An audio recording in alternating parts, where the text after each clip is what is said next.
एक तरफ जहां मोदी सरकार लोकसभा के पटल पर बजट पेश कर रही है, तो वहीं दूसरी तरफ झारखंड के कांग्रेस के विधायक इसे नाकाफी बता रहे हैं।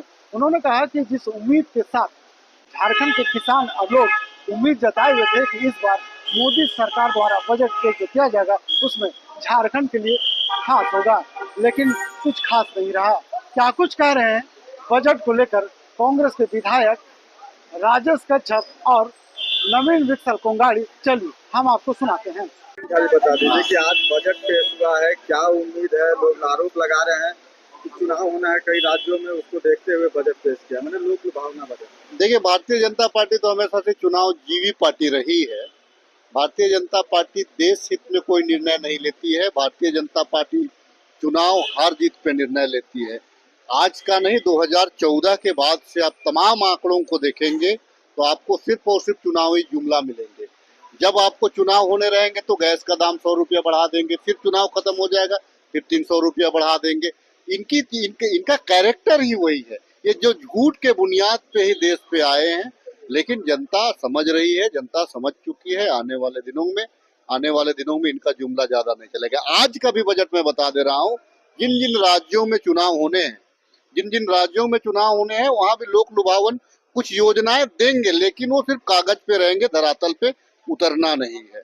आपको मैं बता दूं, इसीलिए मैं बता दूं कि जी इनके द्वारा, केंद्र द्वारा जितने भी प्रयोजित जो योजनाएं हैं, आज भी आपका धरातल पे नहीं है। चाहे वो पीएम जेसवाई हो, चाहे जो हम वृद्धा पेंशन देते हैं, विधवा पेंशन देते हैं, उनका पैसा हो, चाहे हम जितने भी संस्थाएं हैं जो जो केंद्र द्वारा प्रयोग, चाहे वो हमारे हमारे यहाँ अगर आप देखेंगे मनरेगा कर्मी है, उनको छोड़ दिया, हमारा आंगनबाड़ी को छोड़ दिया इन लोगों ने। तमाम चीज को तो राज्य देख रहा है।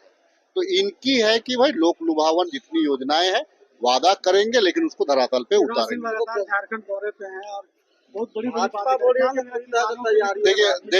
देखिए, शिवराज सिंह चौहान एक बड़े भाजपा के बड़े नेता हैं। उन्होंने मध्य प्रदेश अपने लिए नहीं बचा पाया, अब झारखंड किन के लिए आए हैं? तो झारखंड किन को खुश करना चाह रहे हैं? शिवराज सिंह चौहान बड़े नेता हैं। कृषि मंत्री आज किस झारखंड के किसानों के लिए क्या कुछ?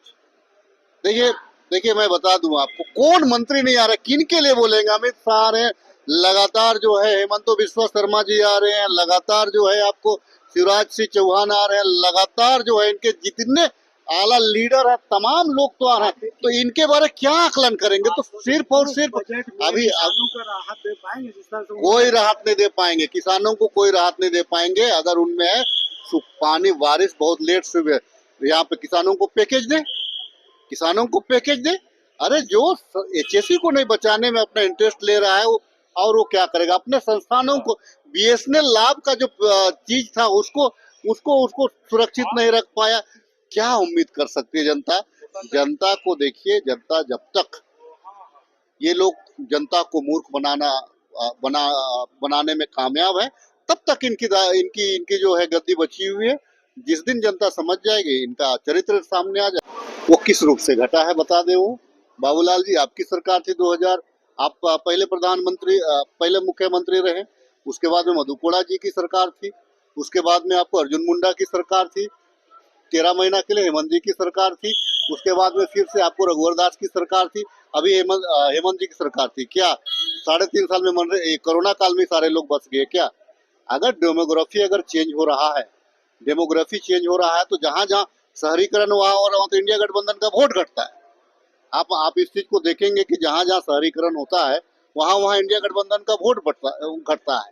तो क्या इंडिया गठबंधन अपना वोट घटाने के लिए आ रहा है? उनको तो खुश होना चाहिए। वो लोग तो सादा पट्टा में सबसे ज्यादा बसाने वाले, मतलब असंवैधानिक लोग हैं आज की तारीख में। अगर यहाँ का जो डेमोग्राफी के, और सबसे ज्यादा अगर वहां पे कानून का भी अगर उसको हटाने का अगर आदेश पारित होगा, तो सबसे पहले खड़े होने वाले लोग भारतीय जनता पार्टी के कार्यकर्ता रहे। एक अंतिम सवाल था, भाजपा के शीर्ष नेताओं का लगातार आगमन हो रहा है। चुनावी जीवी है ये लोग, चुनावी जीवी है। चुनाव से ज्यादा ये लोग कुछ नहीं समझ सकता। एन केन प्रकरण, जिस हालत में चुनाव जीतना है, जिस हालत में सत्ता हासिल करना है, यही इनका लक्ष्य है।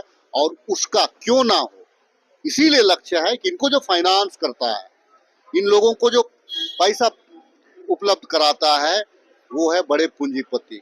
चुनाव में इनके लिए करते हैं, तो जाहिर सी बात है पूंजीपतियों के हित में काम करने के लिए ये ललायत है। मैं आपको बता दूं, झारखंड प्रदेश में ये ललायत इसीलिए है कि सबसे ज्यादा माइंस मिनरल्स आपके प्रदेश में है। अगर यहाँ पे अगर उन लोगों ने कब्जा नहीं कर पाया तो समझिए कि वो चीज नहीं दे पाएंगे जो अन्य राज्यों से उनको मिलता होगा। झारखंड इसीलिए चाहते हैं कि बड़े उद्योगपतियों को यहाँ के खनिज संपदा को दिया जा सके, इसीलिए बेचैनी है। इसीलिए तभी तो आदरणीय मुख्यमंत्री हेमंत सोरेन जी को बिना कसूर के भी जेल में डाल करके वापस निकाला गया। सरकार से आज तक कुछ मिला नहीं है। हमारा बकाया नहीं दे रहा है तो देने का बाकी बात छोड़ दिए, हम लोगों को कोई उम्मीद नहीं है।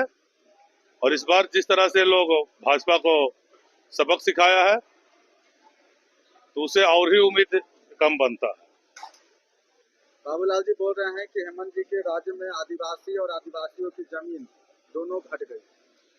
जब वे मुख्यमंत्री थे उसी समय से जो लूट चला है और 15-16 साल जो अपने पदाधिकारियों को पाला पोसा और जो लूट रहा है ना, उसका खामियाजा अभी भी हम लोग भोग रहे हैं। लगातार बड़े बड़े नेता भाजपा के आ रहे हैं, चुनाव की तैयारियों में हैं, आपके पार्टी में उस तरह का हलचल नहीं दिखता। उनको लगता है कि झारखंड के लोग गरीब हैं तो हम उन्हें खरीद लेंगे।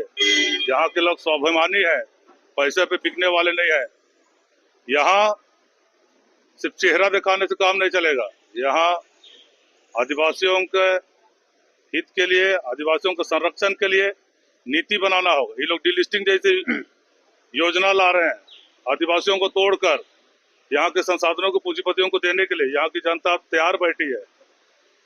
ये लोग जो 65 से 50 पे उतरा है ना, 26 से 10 पे आ जाएंगे इस बार। क्या कुछ तैयारी है कांग्रेस के विधानसभा चुनाव को लेकर? मैं बताया ना, कांग्रेस के तरफ से बहुत कुछ तैयारी नहीं है, यहाँ का जनता तैयार है, ये सबसे बड़ी बात है। हमेशा बीजेपी जो नेता है लव जिहाद, लैंड जिहाद जैसे मामले उठा रहे हैं, संथाल में लगातार ये सिर्फ नफरत की बातें करते हैं। राहुल गांधी जी से सीखे, मोहब्बत कीजिए। मैं याद कर रहा था जो स्मृति ईरानी इसके खिलाफ आग उगलती थी, राहुल जी ने उनके प्रति सहानुभूति जताया जब उनको लोग तिरस्कार कर रहे थे। ऐसा होता है हमारे कांग्रेसियों का स्वभाव, ये हमारी सोच है। आपने देखा कि नेम प्लेट लेकर के मामला था, सुप्रीम कोर्ट ने उसे स्टे लगा दिया है। ये सब न्याय की बातें न्यायाधीशों से किया जाए।